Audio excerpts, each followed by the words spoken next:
റവ കേസരി ഉണ്ടാക്കാൻ ഞാൻ ഈ ഒരു ഗ്ലാസ്സാണ് അളവായിട്ട് എടുക്കുന്നത്. ഈ ഒരു ഗ്ലാസ്സിൽ 1 ഗ്ലാസ് റവയാണ് അതിന് വേണ്ടിയിട്ട് എടുക്കുന്നത്. അപ്പോൾ ബാക്കി വെള്ളം അളന്നെടുക്കുന്നതും പഞ്ചസാര എടുക്കുന്നതും ഒക്കെ ഇതേ കപ്പിന് തന്നെ ആവണം. അപ്പോൾ ഈ ഒരു ഗ്ലാസ്സിന് 1 ഗ്ലാസ് റവ എടുത്തു. അതേ ഗ്ലാസ്സിന് തന്നെ 3.5 കപ്പ് വെള്ളം, അതായത് അതേ ഗ്ലാസ്സിന് തന്നെ 3.5 ഗ്ലാസ് വെള്ളം. അപ്പോൾ ഏതിലാണോ റവ എടുക്കുന്നത് അതേ ഗ്ലാസ് അല്ലെങ്കിൽ കപ്പ് അതിൽ തന്നെ നമ്മൾ വെള്ളം അളന്നെടുക്കുക. അതവിടെ തിളച്ച് വരട്ടെ. ആ തിളയ്ക്കുന്ന സമയം നമുക്ക് ഇവിടെ ചീനച്ചട്ടി അടുപ്പത്ത് വെച്ച് അതിലേക്ക് നെയ്യ് ഒഴിക്കണം. നെയ്യ് ഒഴിച്ചിട്ട് അണ്ടിപ്പരിപ്പും മുന്തിരിയും ആ നെയ്യിൽ വറുക്കണം. നമുക്ക് എല്ലാം ഈ ഒരു ഒറ്റ പാനിൽ തന്നെ ചെയ്യാം. ഇതെടുത്ത് കോരി മാറ്റമൊന്നും വേണ്ട. അണ്ടിപ്പരിപ്പും മുന്തിരിയും നെയ്യിലേക്ക് ഇട്ട് വറുക്കുക. എന്നിട്ട് അതിൽ തന്നെ നമ്മൾ റവയും ഇട്ട് കൊടുക്കണം.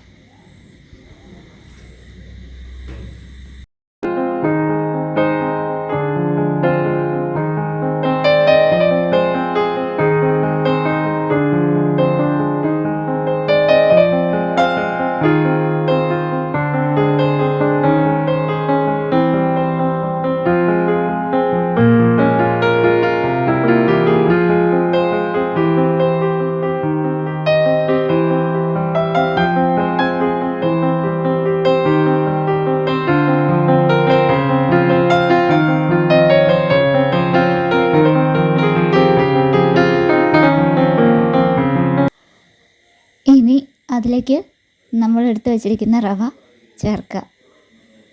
എന്നിട്ട് നന്നായിട്ടൊന്ന് ചൂടാക്കി എടുക്കണം. ആ നെയ്യിൽ കിടന്നിട്ട് റവ നന്നായിട്ടൊന്ന് ചൂടായി വരട്ടെ.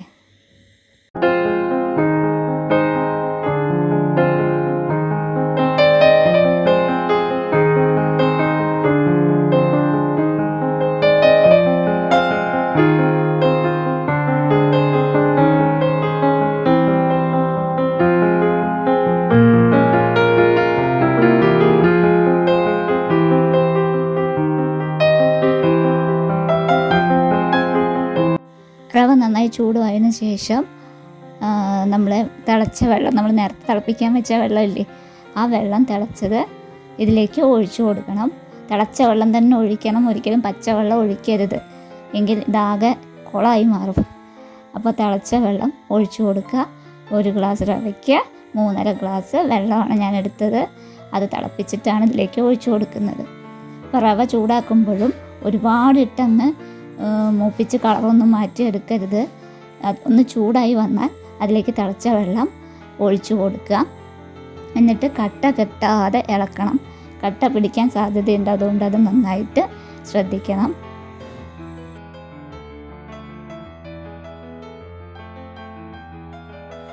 ഇനി ഇതിലേക്ക് പഞ്ചസാര ചേർക്കണം. 2.5 ഗ്ലാസ് പഞ്ചസാര, അതായത് റവ എടുത്ത ഗ്ലാസ്സിന് തന്നെ 1 ഗ്ലാസ് റവയ്ക്ക് ഞാൻ എടുത്തേക്കുന്നത് ഒരു 3 ഗ്ലാസോളം പഞ്ചസാര ഞാൻ എടുത്തിട്ടുണ്ട് കേട്ടോ. ആദ്യം ഞാൻ 2.5 ഗ്ലാസ് ആണ് അളന്ന് വെച്ചത്. പക്ഷേ എനിക്ക് കുറച്ചുകൂടെ മധുരം വേണം തോന്നിയപ്പോൾ ഞാനതൊരു 3 ഗ്ലാസോളം എടുത്തിട്ടുണ്ട്. കുറേശ്ശെ ആയിട്ടാണ് ഞാൻ ചേർത്ത് കൊടുത്ത് നോക്കിയത്. അപ്പോൾ നമ്മൾ ഈ പഞ്ചസാര ചേർക്കുമ്പോൾ അത് വീണ്ടും മെൽറ്റാവും. അപ്പോൾ വീണ്ടും ഇളക്കി കൊടുക്കുക.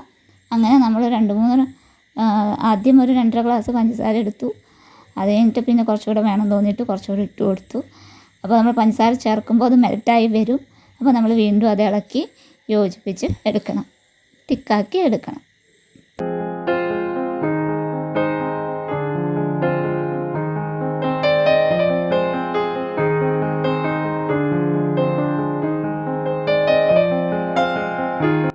ഇനി നമ്മളിതിൽ ഏലക്കാപ്പൊടി ഇട്ട് കൊടുക്കുക. ഏലക്ക പഞ്ചസാര കൂട്ടി പൊടിച്ചതാണത്. അത് ഇടുക. ഇതിൻ്റെ ഒരു ഫ്ലേവർ ഈ സ്വീറ്റിന് നല്ല ഒരു മണം കിട്ടും. അതാണ് അതിൻ്റെ ഒരു ഹൈലൈറ്റ് എന്ന് പറയുന്നത് തന്നെ. നന്നായി ഏലക്കാപ്പൊടിയൊക്കെ ഇട്ട് നന്നായി ഇളക്കി യോജിപ്പിച്ചതിന് ശേഷം മുകളിൽ നമ്മൾ കുറച്ചുകൂടെ നെയ്യ്, 1 സ്പൂണിൽ കുറച്ചുകൂടെ നെയ്യ് ഒഴിച്ചു കൊടുക്കുക. ഏലക്കാപ്പൊടി നമ്മുടെ ഇഷ്ടത്തിനാട്ടോ. ഒരുപാട് ഇട്ട് കൊടുത്തു കഴിഞ്ഞാൽ അത് വല്ലാതെ കുത്തുവരും. അപ്പോൾ ആ ഒരു പാകത്തിനിടുക. അതിന് ശേഷം 1 സ്പൂൺ നെയ്യ് ഒന്നും കൂടെ മുകളിൽ ഒഴിച്ച് തൂവുക. ഒരുപാട് നെയ്യിൻ്റെ കുത്തായാലും വയ്യ. അതുകൊണ്ട് ആ ഒരു എന്താ പറയുക, ഒരു മയം കിട്ടുന്ന രീതിയിൽ കുറച്ച് നെയ്യ് അതിൻ്റെ മുകളിലൊന്ന് തൂവി കൊടുത്ത് ഇളക്കിയെടുക്കുക. ഒത്തിരി നെയ്യായാൽ നമുക്ക് കഴിക്കാൻ ബുദ്ധിമുട്ടായിരിക്കും.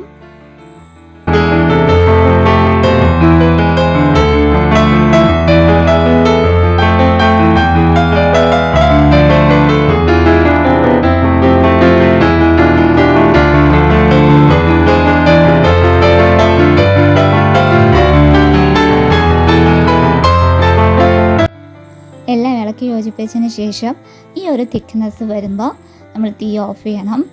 ഒരുപാട് സമയം ഇങ്ങനെ ഇളക്കി കട്ടയാക്കരുത്. ഈ ഒരു കൺസിസ്റ്റൻസി വരുമ്പോൾ നമ്മൾ തീ ഓഫ് ചെയ്യണം. ഇനി നമ്മളിതൊരു പാത്രത്തിലേക്ക് മാറ്റി നമ്മുടെ റവ കേസരി ഇവിടെ റെഡി ആയിരിക്കുകയാണ്. നമ്മൾ ഇതൊന്ന് തണുത്ത് കഴിയുമ്പോൾ കുറച്ചും കൂടെ ഒന്ന് തിക്കായി വരും. അപ്പോൾ അതുകൊണ്ടാണ് ആ ഒരു കൺസിസ്റ്റൻസി മെയിൻറ്റെയിൻ ചെയ്തിട്ട് തീ ഓഫ് ചെയ്യണമെന്ന് പറഞ്ഞത്. ഇപ്പോൾ നമ്മുടെ റവ കേസരി റെഡിയായി. ഞാൻ കളറൊന്നും ചേർത്തിട്ടില്ല, ആർട്ടിഫിഷ്യൽ കളറില്ല. കുങ്കുമപ്പൂ എൻ്റെ കയ്യിലില്ല, അതുകൊണ്ട് ഞാൻ കളറൊന്നുമില്ലാതെ റവയുടെ അതേ കളറാണ് എൻ്റെ റവ കേസരിക്ക്. പക്ഷേ നല്ല അടിപൊളി ടേസ്റ്റുള്ള സംഭവമാണ്. എല്ലാവരും നിങ്ങൾക്കൊക്കെ അറിയാം. ഇനി അറിയാത്തവരുണ്ടെങ്കിൽ ഒന്ന് ചെയ്ത് നോക്കൂ. കടയിൽ നിന്ന് വാങ്ങിക്കണ്ട, നമുക്ക് വീട്ടിൽ സൂപ്പറായിട്ട് ഉണ്ടാക്കാൻ പറ്റുന്ന സാധനമാണ്. അപ്പോൾ നമുക്ക് ഇനി കാണാം നല്ല നല്ല വീഡിയോസായിട്ട്. എല്ലാവരും റവ കേസരി ഒന്ന് ട്രൈ ചെയ്യൂ കേട്ടോ. അഭിപ്രായങ്ങൾ കമൻറ്റ് ബോക്സിലിടും. എന്നിട്ട് നമ്മുടെ കേസരി ബാത്ത് ഞാൻ ഒന്ന് ടേസ്റ്റ് ചെയ്യാൻ പോകണം കേട്ടോ ഗൈസ്. നന്നായി വന്നിട്ടുണ്ടേ. അച്ഛൻ കഴിച്ചിട്ട് അച്ഛന് ഭയങ്കര ഇഷ്ടമായി എന്ന് പറഞ്ഞു. അപ്പോൾ ഇതാ നമ്മുടെ കേസരി ബാത്ത് ഞാൻ ഒന്ന് ടേസ്റ്റ് ചെയ്യാൻ പോകട്ടോ.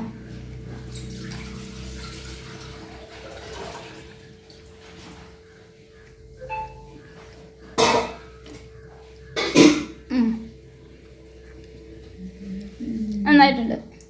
ഞാൻ ഇതിൻ്റെ മുമ്പ് ഒരു പ്രാവശ്യം ഉണ്ടാക്കിയിരുന്നു, പക്ഷെ അതിനേക്കാൾ കുറച്ചുകൂടി നന്നായി ഇപ്പം ഉണ്ടാക്കിയപ്പോൾ. എനിക്കിഷ്ടപ്പെട്ടു. ഞാൻ കളർ ചേർത്തിട്ടില്ല, അതുകൊണ്ടാണിത് റവയുടെ അതേ കളറായിരിക്കും. ഇവിടെ ആർട്ടിഫിഷ്യൽ ഫുഡ് കളറൊന്നും ചേർക്കൽ പതിവില്ല. പിന്നെ കുങ്കുമപ്പൂവാണെങ്കിൽ എൻ്റെ കയ്യിലില്ല. പിന്നെ മഞ്ഞപ്പൊടി ഇട്ടാലോ എന്ന് ഞാൻ ഉണ്ടാക്കണതിൻ്റെ മുന്നേ വിചാരിച്ചു, പിന്നെ അത് ഉണ്ടാക്കുമ്പോൾ ഞാൻ മറന്നു. ഒറിജിനലായി. അതെ, ഇപ്പോൾ ഒറിജിനൽ സംഭവമായി, അടിപൊളിയായി.